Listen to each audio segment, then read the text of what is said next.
Right, so picture this. It's a Tuesday night, you're scrolling through BBC Newsnight, probably half watching while simultaneously judging your own life choices, and suddenly a political columnist drops what might be the most savage year-end assessment in British political history. Tim Stanley, bless him, sat there on national television and essentially said, you know what the absolute worst bit of 2025 was? Rachel Reeves having a cry in Parliament. And honestly, the internet absolutely lost it. Because in a year that's given us more political chaos than a season finale of Game of Thrones, apparently one tearful moment in July has managed to outlast everything else in the public consciousness. So buckle up, because we're about to dive into why a few tears during Prime Minister's questions became the defining image of governmental catastrophe, what it says about modern politics, and whether any of this actually matters or if we're all just collectively obsessed with drama. Welcome to UK Political Insight, where we're unpacking the moment that made everyone simultaneously cringe and argue about double standards. Now let's rewind to July, shall we? Prime Minister's Questions, that delightful weekly tradition where grown adults shout at each other in what's supposed to be the mother of all parliaments, but often looks more like a particularly aggressive parent-teacher meeting. Rachel Reeves, Chancellor of the Exchequer, the person literally in charge of all the money, is sat next to Keir looking about as comfortable as someone who's just realised they've left the oven on at home. And then it happens. The cameras catch her wiping away tears, actual tears, in the House of Commons, during what was, by all accounts, an absolutely brutal session of parliamentary combat. The images spread faster than gossip at a village fete. Within hours, every newspaper, every news site, every political commentator with a Twitter account was talking about it. Downing Street immediately went into damage control mode, spinning it as a personal matter, with all the vagueness of someone trying to avoid explaining why they were late to work. The Prime Minister's office assured everyone that Reeves had Starmer's full backing, which in political speak usually means we're definitely worried but we're pretending we're not. And for a brief moment it seemed like maybe this would blow over, just another weird Westminster moment to add to the collection. Except it didn't blow over, did it? Because here we are, 6 months later, and Tim Stanley's just declared it the worst moment of the entire year. What makes this particularly fascinating is Stanley's reasoning. He didn't just say it was awkward or unfortunate or a bit embarrassing, he went full nuclear and claimed it sent a signal to everyone out there that this government is losing control. That's not just commentary, that's a political obituary being written in real time. And the thing is, he might actually have a point, because whether we like it or not, politics in the modern age is as much about perception as it is about policy. You can have the most brilliant economic plan in the world, but if the person delivering it looks like they're barely holding it together, people notice, markets notice, investors notice, and suddenly your carefully crafted budget gets overshadowed by the fact that you couldn't keep your composure during a heated parliamentary debate. Now here's where it gets properly complicated, because context matters, doesn't it? This wasn't just some random Tuesday when nothing was happening, this was peak pressure time for Reeves. She was dealing with massive criticism over Labour's welfare reforms, which had gone down about as well as a lead balloon at a children's party. There'd been a dramatic policy U-turn that left a multi-billion-pound hole in the Treasury's plans, the kind of financial gap that makes accountants wake up screaming in the middle of the night. She was being attacked from all sides, with opposition MPs circling like sharks who just smelled blood in the water, and her own party members probably weren't exactly sending encouraging text messages either. So when Stanley talks about her losing control, it's worth remembering that she was under the kind of pressure that would make most of us curl up in the fetal position and refuse to answer the door. But here's the brutal truth about politics at this level. Nobody cares about your excuses. The public doesn't want to hear about how stressed you are or how difficult the job is. They want to see someone who looks like they can handle it.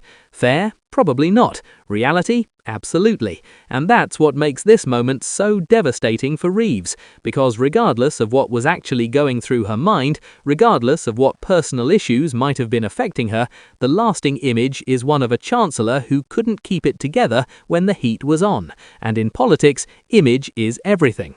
The response to this whole saga has been predictably divided, because of course it has. On one side, you've got people like the commenters under that BBC clip with gems like, "Frankly, thanks to the Chancellor's budget, most of us are having a cry." Brutal, savage, absolutely merciless. There's something almost refreshingly honest at that level of public contempt, even if it's harsh. Then you got the person who said the worst moment of the year was any moment where she was given an opportunity to speak in public, which is the kind of insult that doesn't just sting, it leaves a mark. These are not subtle criticisms. These are people who've clearly lost whatever faith they might have had in Reeves's ability to do the job. But then flip the coin and you've got the defenders, the people pointing out the obvious double standards at play here. Because let's be honest for a second, can you imagine if a male chancellor had shown emotion during PMQs? Would we be having this conversation 6 months later? Would Tim Stanley be declaring it the worst moment of the year? Or would it have been framed as passionate, human, or showing he cares? The minister, who said Reeves was surrounded by good, strong women, was clearly trying to frame this as a solidarity moment, a sign that she's got support, and fair play to them for trying. The double standards argument isn't without merit. We've seen male politicians lose their temper, shout, even cry on occasion, and the response is often wildly different to what female politicians experience. What's particularly telling is the range of reactions from within government itself. You had one minister rushing to the BBC to say she's under massive amounts of pressure but standing firm. Another popping into her office for a chat and emerging to declare she's totally fine, there's nothing to worry about, which has major "this is fine" dog in burning house energy. And then, perhaps most damningly, you had a cabinet colleague who simply said, "I don't think I've ever seen anything like that ever." That last one is the killer, isn't it? Because it's not overtly critical, but it's definitely not supportive. It's the political equivalent of backing away slowly while maintaining eye contact. So where does this leave Rachel Reeves? Well, she's become what political scientists might call a divisive figure, though that's probably the understatement of the century. She's the chancellor everyone has an opinion about, whether that's respect for her facing down enormous challenges or contempt for what critics see as incompetence under pressure. She's the target of endless scrutiny, some of it justified policy criticism, some of it arguably rooted in the different standards women in power face, and that July moment has become her defining image, fairly or not. When people think of Rachel Reeves now, there's a decent chance they're picturing those tears at PMQs rather than any of her actual policy achievements or failures. The bigger question this raises is what it tells us about British politics in its current state. Are we too focused on optics? Absolutely. Do emotional displays really indicate someone's competence? Probably not. But are voters and markets influenced by these moments regardless of whether they should be? Without a doubt. Stanley's point about the government appearing to lose control resonates because perception genuinely matters in economics and governance. If people don't believe you're in control, if they think you're flailing, then confidence evaporates. Investment decisions get made partly based on whether the government seems stable. Public trust erodes when leaders appear weak.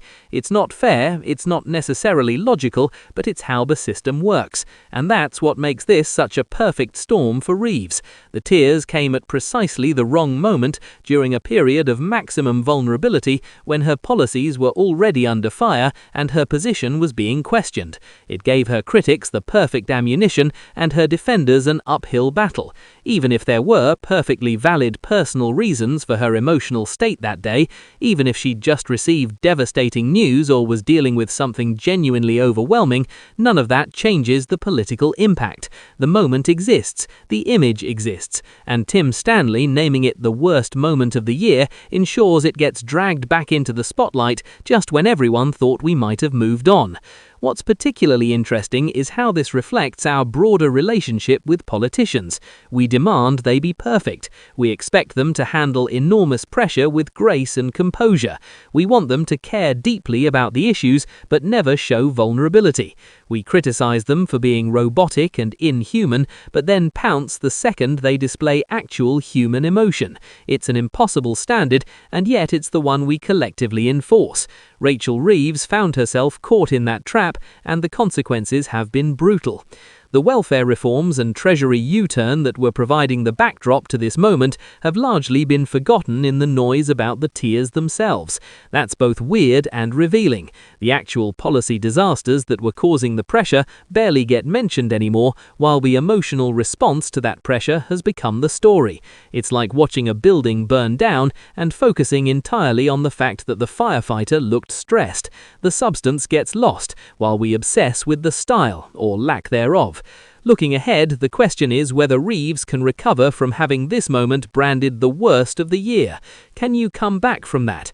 History suggests that politicians have recovered from worse, but it's never easy. She'll need to project confidence, competence, and control in every public appearance moving forward. She'll need policy wins that change the narrative. She'll need to make people forget that image of tears at PMQs and replace it with something more positive. That's a tall order, especially when critics like Stanley are willing to keep bringing it back up. The truth is, this story isn't really about